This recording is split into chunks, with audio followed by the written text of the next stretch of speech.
Hai guys, Assalamualaikum dan selamat sejahtera kepada pencara kita Puan Saadiah dan rakan-rakan yang saya kasih sekalian. Dalam video ini, saya Azabi Nazrin dan tiga lagi ahli kumpulan saya yaitu Bridget, Nur Ain dan Adriana akan membincangkan tentang Kerajaan Malaysia. Sistem Kerajaan Malaysia. Demokrasi berparlimen dan raja berperlembagaan merupakan dua elemen penting di dalam sistem pemerintahan di Malaysia. Malaysia mengamalkan sistem demokrasi berparlimen di bawah pentadbiran Raja Perlembagaan dengan Seri Paduka Baginda yang di-Pertuan Agong sebagai Ketua Negara. Yang di-Pertuan Agong ialah Ketua Negara yang telah diperuntukkan oleh Perlembagaan. Gelaran rasmi yang penuh bagi Baginda ialah Seri Paduka Baginda yang di-Pertuan Agong. Bagi mengetahui lebih lanjut tentang konsep demokrasi berparlimen dan konsep Raja Berperlembagaan, Saudari Nur Ain akan membincangkan tentang topik tersebut. Bersama dengan saya Nur Ain dari PK4. Hari ini saya akan membentangkan tentang konsep demokrasi berparlimen dan konsep raja berperlembagaan. Apa itu konsep demokrasi berparlimen? Ia bermaksud pemerintah demokrasi dilakukan melalui perwakilan. Perwakilan ialah dilakukan secara proses pilihan raya. Parlimen Persekutuan mengandungi Seri Paduka Baginda yang di-Pertuan Agong dan dua dewan iaitu Dewan Negara dan Dewan Rakyat. Selain itu, Raja Perlembagaan. Sistem raja mengikut menurut nasihat Jemaah Menteri, manakala raja sesebuah negeri bertindak mengikut nasihat Majlis Mesyuarat Kerajaan Negeri (Exco). Yang di-Pertuan Agong (YDPA) ialah Ketua Negara, manakala Perdana Menteri ialah Ketua Kerajaan.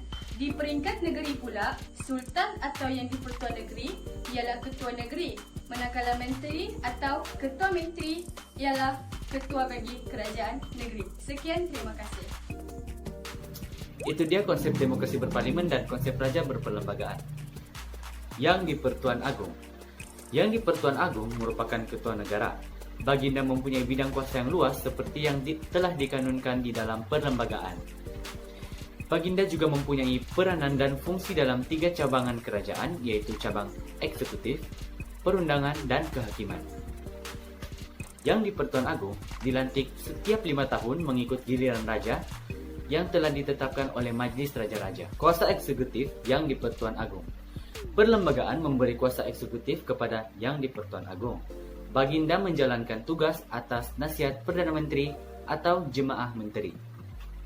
Yang di-Pertuan Agong boleh bertindak mengikut budi bicara dalam melaksanakan 3 tugas berikut, yaitu melantik seorang Perdana Menteri, tidak mempersetujui permintaan untuk membubarkan parlimen, dan yang terakhir sekali, meminta mesyuarat Majlis Raja-Raja diadakan semata-mata untuk membincangkan keistimewaan, kedudukan, kemuliaan, dan kebesaran raja serta mengambil tindakan dalam masyarakat tersebut. Kuasa perundangan yang di-Pertuan Agong. Yang di-Pertuan Agong sebagai sebahagian komponen parlimen mempunyai kuasa berikut, yaitu memanggil parlimen bermasyarakat dari masa ke semasa, seterusnya memberhentikan dan mempersetujui pembubaran parlimen, memberi ucapan dalam mana-mana majlis parlimen, dan memperkenalkan rang undang-undang. Selain itu, yang di-Pertuan Agong juga mempunyai kuasa melantik 2 orang senator untuk wilayah persekutuan Kuala Lumpur dan seorang untuk wilayah persekutuan Labuan dan Putrajaya, serta mempunyai kuasa melantik 40 orang lagi senator lain. Seterusnya, kuasa kehakiman yang di-Pertuan Agong. Yang di-Pertuan Agong mempunyai kuasa penting dalam bidang kehakiman.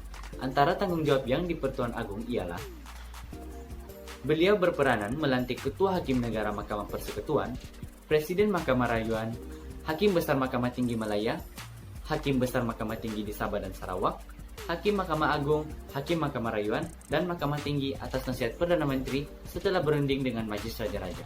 Selain itu, beliau juga berperanan melantik mana-mana orang yang layak dilantik sebagai Hakim Mahkamah Tinggi untuk menjadi pesuruhjaya kehakiman atas nasihat Perdana Menteri selepas berunding dengan Ketua Hakim Negara Mahkamah Persekutuan.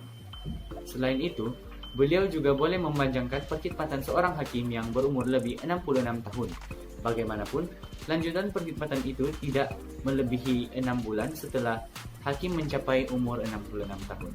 Yang di-Pertuan Agong tidak mempunyai kuasa untuk menyingkirkan seseorang hakim atas kemahuannya. Sungguh pun begitu, yang di-Pertuan Agong boleh menggunakan budi bicara Baginda untuk menerima atau menolak cadangan-cadangan tribunal dalam menyingkirkan atau mengekalkan jawatan hakim tersebut. Kuasa-kuasa lain yang di Pertuan Agung. Yang di Pertuan Agung mengikut perkara 150 Perlembagaan Persekutuan boleh mengeluarkan pengisytiharan darurat. Perkara 3 Perlembagaan Persekutuan menetapkan bahawa Perlembagaan Negeri Melaka, Pulau Pinang, Sabah dan Sarawak membuat peruntukan yang menetapkan Yang di Pertuan Agung sebagai Ketua Agama Islam negeri berkenaan. Selain itu, Yang di Pertuan Agung juga mempunyai kuasa seperti berikut. Pemerintahan tertinggi Angkatan Bersenjata mempunyai kuasa mengurniakan pengampunan dan menangguhkan hukuman baik kesalahan yang dibicarakan oleh Mahkamah Tentera dan semua kesalahan yang dilakukan di wilayah Persekutuan Kuala Lumpur dan Labuan. YDPA juga menjaga hak keistimewaan orang Melayu dan Bumi Putra di Sabah dan Sarawak. Akhir sekali, perkara-perkara yang tidak boleh dibuat oleh Yang di Pertuan Agung. Tidak boleh menjalankan tugas-tugasnya sebagai raja negerinya sendiri kecuali tugas-tugasnya sebagai Ketua Agama Islam, memindah perlembagaan negerinya atau melantik seorang pemangku raja atau ahli jemaah pemangku raja. YDPA tidak boleh memegang apa-apa jawatan yang mendatangkan saraan. Baginda juga tidak boleh bergiat dalam perniagaan. Selain itu, Baginda tidak boleh meninggalkan persekutuan lebih daripada 15 hari tanpa persetujuan Majlis Raja-Raja kecuali atas lawatan ke negara lain. Itu dia sedikit sebanyak tentang Seri Paduka Baginda Yang di Pertuan Agung. Seterusnya, Saudari Adriana akan membincangkan tentang Mahkamah Khas dan Majlis Raja-Raja. Seterusnya, saya akan membincangkan tentang Mahkamah Khas. Mahkamah Khas diwujudkan pada tahun 1993. Mahkamah Khas terdiri daripada Ketua Hakim Negara Mahkamah Persekutuan sebagai pengerusi, kedua Hakim-Hakim Besar Mahkamah Tinggi, dan 2 orang lain yang memegang atau pernah memegang jawatan sebagai Hakim Mahkamah Persekutuan atau Hakim Mahkamah Tinggi yang dilantik oleh Majlis Raja-Raja. Mahkamah Khas mempunyai bidang kuasa yang sama seperti Mahkamah Tinggi, Mahkamah Bawahan, dan Mahkamah Persekutuan. Prosiding dan perbicaraan dibuat secara tertutup dan pendapat majoriti anggota lain. Keputusan adalah muktamad dan tidak boleh dicabar atau dipertikaikan di mana-mana mahkamah atasan dengan apa-apa alasan. Akan dimulakan dengan Yang di Pertuan Agung atau Raja-Raja dengan keizinan Peguam Negara. Mahkamah Khas terdiri daripada Ketua Hakim Negara Mahkamah Persekutuan sebagai pengerusi, kedua Hakim-Hakim Besar Mahkamah Tinggi, dan 2 orang lain yang memegang atau pernah memegang jawatan sebagai Hakim Mahkamah Persekutuan atau Mahkamah Tinggi yang dilantik oleh Majlis Raja-Raja. Seterusnya, tajuk Majlis Raja-Raja. Seterusnya, saya akan membicarakan tentang Majlis Raja-Raja. Mengikut perkara 38 Perlembagaan Persekutuan, Majlis Raja-Raja ditubuhkan sebagai tempat Raja-Raja dan Yang di Pertua Negeri bertemu atau berbincang.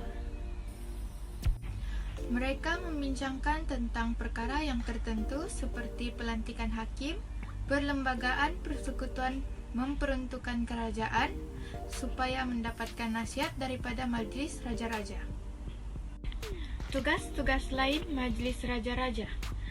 Majlis Raja-Raja ni memilih Yang di Pertuan Agung dan timbalan Yang di Pertuan Negeri bagi persekutuan mengikut peruntukan jadual ketiga.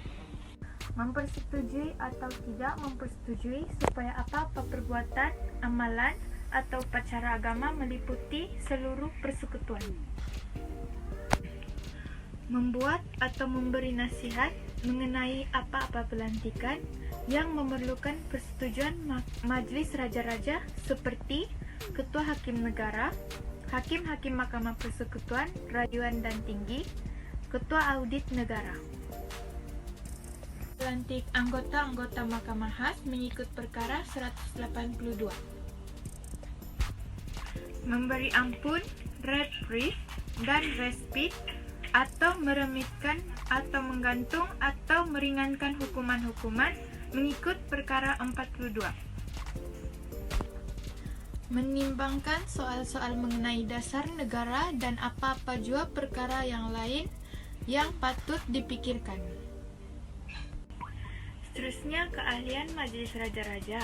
Semua raja-raja dan yang dipertua secara otomatik menjadi ahli kepada Majelis Raja-Raja.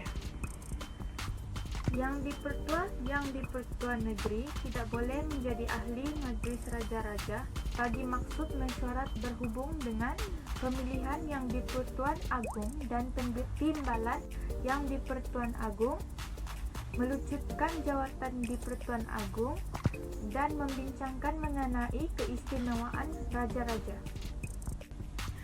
Untuk pengetahuan Anda semua, Sri Paduka Baginda yang di-Pertuan Agung bukan ahli Majelis Raja-Raja. Baginda berangkat menghadiri mesyuarat pada hari kedua sebagai Ketua Negara Malaysia dan diiringi oleh Perdana Menteri sebagai penasihat Baginda. Setiausaha mesyuarat Majelis Raja-Raja ialah penyimpan mohor besar Raja-Raja. Seterusnya ialah penyimpan mohor besar Raja-Raja. Penyimpan mohor besar Raja-Raja dilantik oleh Majelis Raja-Raja untuk menjalankan tugas menyimpan mohor Raja-Raja. Beliau juga bertindak sebagai setiausaha Majelis Raja-Raja. Orang yang layak ialah pegawai kanan yang berkhidmat dengan kerajaan atau yang telah bersara. Beliau memegang jawatannya selama yang diperkenan oleh Majelis Raja-Raja. Memanggil mesyuarat dari semasa ke semasa atas arahan yang di-Pertuan Agung atau Majelis Raja-Raja. Menghadiri mesyuarat Majelis Raja-Raja dan menyimpan minit-minit mesyuarat. Seterusnya mengesahkan semua keputusan Majelis Raja-Raja, mengumumkan keputusan Majelis Raja-Raja, tarikh berpuasa dan tarikh hari raya. Selain itu, penyimpan mohor juga mengumumkan keputusan Majelis Raja-Raja, tarikh berpuasa dan tarikh hari raya. Seterusnya saya akan membicarakan tentang selepas tamat urusan pemilihan yang di-Pertuan Agung dan timbalan yang di-Pertuan Agung. Selepas tamat kedua-dua urusan pemilihan, penyimpan mohor besar-besar raja akan menghantar surat mengenai mengesahkan keputusan pemilihan itu secara bertulis kepada Dewan Negara, Dewan Rakyat, dan Perdana Menteri. Seterusnya, Perdana Menteri akan mengeluarkan kenyataan akhbar mengenai keputusan pemilihan jawatan yang di-Pertuan Agung dan timbalan yang di-Pertuan Agung. Yang di-Pertuan Agung dan timbalan yang di-Pertuan Agung hanya boleh menjalankan fungsi rasmi selepas Baginda menandatangani sumpah jawatan dalam satu istiadat di hadapan Majelis Raja-Raja dan disaksikan oleh Ketua Hakim Negara dengan ditandatangani saksi oleh 2 orang raja yang dilantik oleh Majelis Raja-Raja sebagai saksi-saksi. Itu dia Mahkamah Khas dan Majelis Raja-Raja. Seterusnya, Saudari Bridget akan mengakhiri video ini dengan membincangkan tentang Ketua Audit Negara dan jawatan kuasa kira-kira wang negara. Hai, saya Bridget daripada BK4 dan hari ini saya akan membentangkan tentang topik Ketua Audit Negara dan jawatan kuasa kira-kira wang negara, yaitu PSC. Kita akan mulakan perbincangan kita dengan memulakan topik mengenai Ketua Audit Negara. Fungsi Ketua Audit Negara ialah memastikan kewujudan accountability dalam pentadbiran dan pengurusan wang melalui pengauditan akaun, dan aktiviti kerajaan persekutuan, kerajaan negeri, badan-badan berkanun, kerajaan tempatan, dan majlis agama. Selain itu, Ketua Audit Negara juga dilantik oleh YDPA atas nasihat Perdana Menteri selepas berunding dengan Majlis Raja-Raja. Seterusnya, Ketua Audit Negara juga boleh meletakkan jawatan mereka pada bila-bila masa sahaja. Tahukah Anda bahwa Ketua Audit Negara tidak boleh dipecat? Ya, memang benar mereka tidak boleh dipecat, melainkan atas alasan-alasan dan dengan cara yang sama seperti seorang hakim Mahkamah Persekutuan. Di samping itu, Parlimen hendaklah dengan undang-undang membuat peruntukan bagi seraan Ketua Audit Negara. Dan seraan peruntukan itu hendaklah dipertanggungan kepada kumpulan wang disatukan. Audit negara juga boleh memeriksa, menyiasat, dan mengaudit. Antaranya ialah akun-akun kerajaan persekutuan dan negeri.